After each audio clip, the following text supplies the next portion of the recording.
তুমি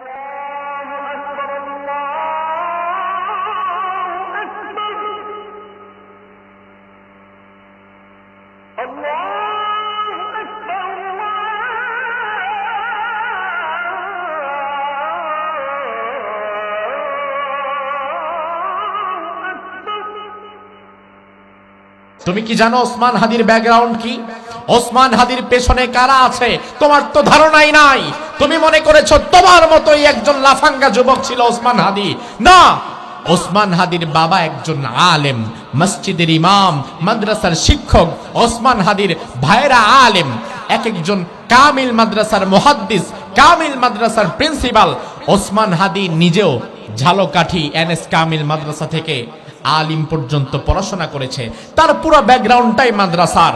অবশেষে তার বাবা তাকে বলল যে আমার এতগুলো সন্তানের মধ্যে একজন ইউনিভার্সিটিতে পড়ুক, ঢাকা ভার্সিটিতে যাক, এটা আমি চাই, সমস্যা নাই। তুমি যেহেতু আমার ছোট সন্তান, তুমি যেতে পারো ঢাকায়, তুমি সেখানে পড়াশোনা করতে পারো, তবে তোমার প্রতি আমার আদেশ হচ্ছে জমিনে যতদিন বেঁচে থাকবা অন্যায়ের সাথে আপোষ করবা না, ইনসাফের পক্ষে থাকবা, হকের পক্ষে থাকবা। এই মর্মে যদি ওয়াদাবদ্ধ হতে পারো তাহলেই তুমি যেতে পারবা। মৃত্যু পর্যন্ত ওসমান হাদি তার বাবার দেওয়া কথা ঠিক রেখেছেন। মৃত্যু পর্যন্ত জালিমের সাথে আপোষ করে নাই, বাতিলের সামনে মাথা নত করে নাই। অথচ ওসমান হাদি প্রত্যেকটা পরীক্ষায় ফার্স্ট ক্লাস ফার্স্ট।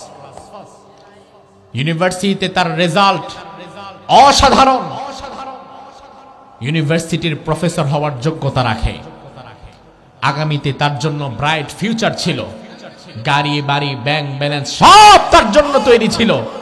এই সব বাদ দিয়ে শাহাদাতের ঈদগাহে শামিল হওয়ার মতো ঈমানি শক্তি কোত্থেকে পেল? ঈমানি শক্তি পেয়েছে তার বাবার কাছ থেকে, তার ভাইদের কাছ থেকে, কোরআনের কাছ থেকে, ইসলামের কাছ থেকে। কারণ তার ব্যাকগ্রাউন্ডটা ছিল কোরআনের ব্যাকগ্রাউন্ড, তার ব্যাকগ্রাউন্ডটা ছিল মাদ্রাসার ব্যাকগ্রাউন্ড। সুবহানাল্লাহ বলবেন না?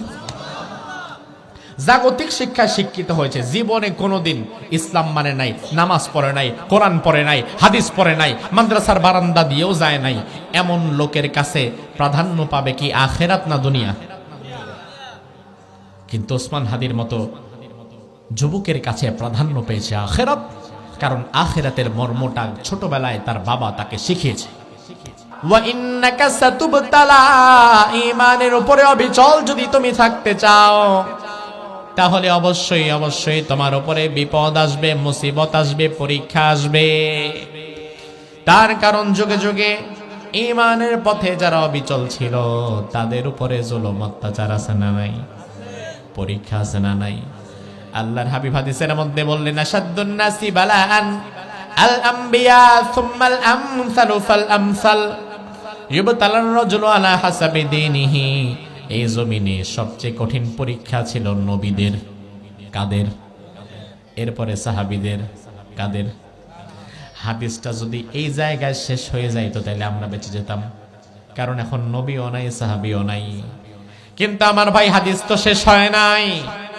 আল্লাহর হাবিব বললেন, সুম্মাল আমসালু ফাল আমসাল ইউবতালার রাজুলু আলা হাসাবি দীনিহি। এই পরীক্ষার ধারা চলতেই থাকবে, চলতেই থাকবে।